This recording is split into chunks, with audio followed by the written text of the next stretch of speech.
So I came across a Netflix movie about a black girl in college who's the head of her sorority. And just like most black Greeks, she takes part in stepping, a tradition that a lot of black students get involved in.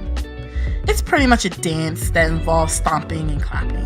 And believe it or not, it's been in black college culture for about a century. The movie starts off with Jamila, who is a well-respected student that dreams to get into Harvard Law.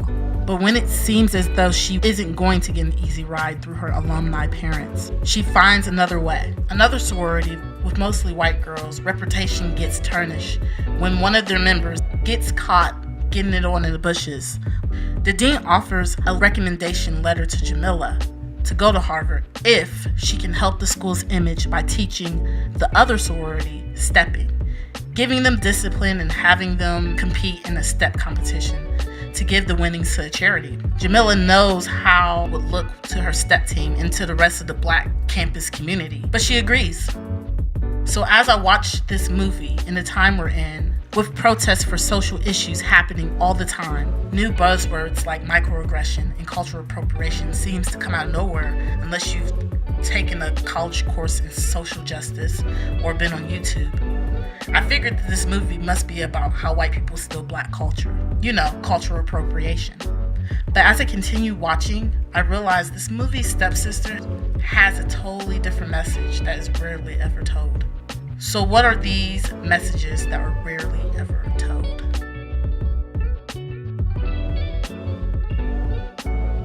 There is this thing I used to hear from my peers. I would hear them tell someone, "You're acting too white." And from my white peers, they would tell me, "I'm more blacker than you," just because they know a rap song I don't know. We have this notion that skin color means you are supposed to act a certain way. And when you don't fit into people's color box, without even realizing, people cause you to suppress who you really are. In Stepsisters, it's seen mostly in two characters, Jamila and Sandra, the only black girl in the white sorority. Jamila tries to help Sandra connect with her black roots because since she grew up in the suburbs, she acts white. But the truth is, she isn't acting, and she isn't white. She's just Sandra, a girl who grew up in an upper class environment. She mentions in the movie that she tried to be part of the black sorority, but was denied because she acted too white. Thus, here she was. It's the same for any white person who's told that they're acting black. Just like that Catch Me Outside girl. She isn't acting black, she's just ghetto. And why? It's because of the environment she came from. And that isn't just an American thing. Whatever class you grew up in, you're going to act different and talk different from other classes.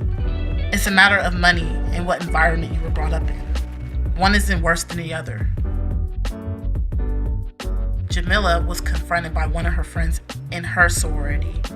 She brought up the fact that she only joined the sorority to prove that she was black enough. The truth is, although she's nothing like Sandra, they grew up very similar. Except Jamila is a closeted nerd and Sandra is a prep. Things you usually associate with being white, at least in the black community.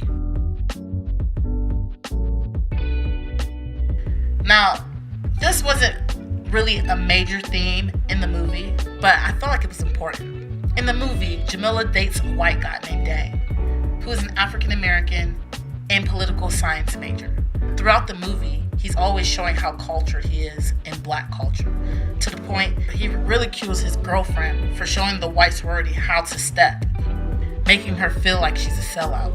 He even corrects Jamila after she calls out the racism in the step competition, which he responds, "Black people can't be racist to white people." Oh my God, never say that again. Systemic racism. And I get it. It's common for people to talk down about white people in black spaces. Just because it's done doesn't mean it's okay. And just because you're offended by these conversations doesn't make you a racist.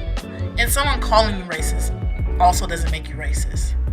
Believing that you're superior than someone else because of their ethnicity makes you racist, not privilege.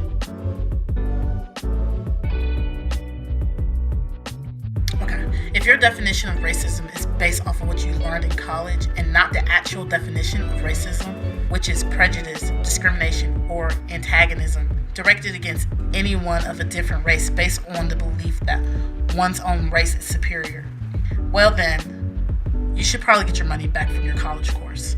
I know that it's taught that one must be empowered over another in order to be considered racist. But Obama, I'm pretty sure, was the most powerful man in the world, and that wouldn't make the KKK not racist anymore. Jamila hid the fact that she would be showing the white sorority girl stepping because she knew what people would say.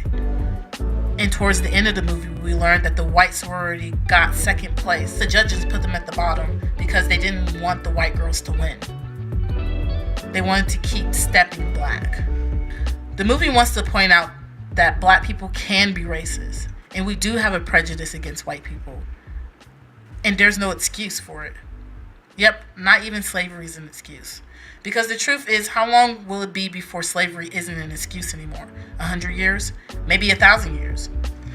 Will people still feel justified for their hatred in those times? Anyone can be racist. You may come from an ethnicity that's been oppressed and still believe you're better than somebody else because of your ethnicity. White people aren't special. There has been a lot of white people who've done a lot of great things, but that doesn't make them better. As soon as white people have superpowers and shoot laser beams from their eyes, I guess you can confirm then that white supremacy is the number one threat to the world.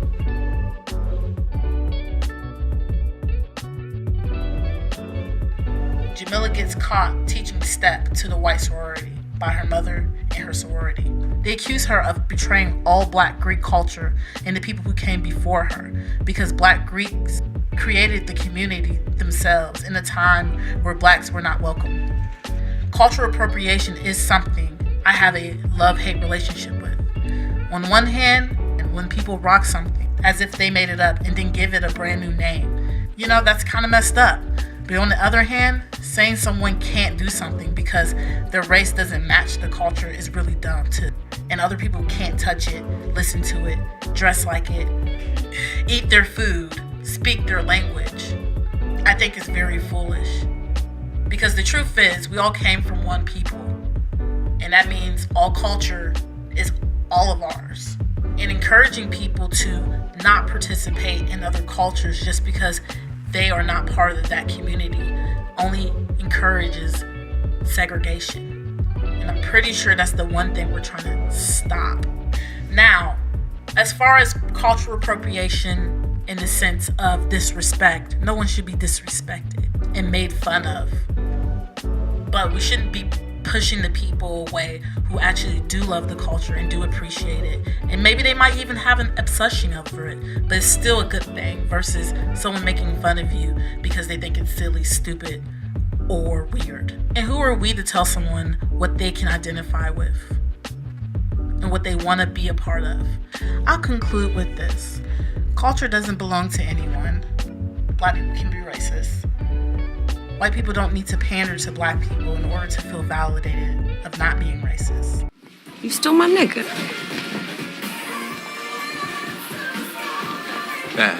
That's the nicest thing anyone has ever said to me. And be yourself. Even if you're too black, too white, not black enough, or not white enough. Just be comfortable who you are and don't care what other people think.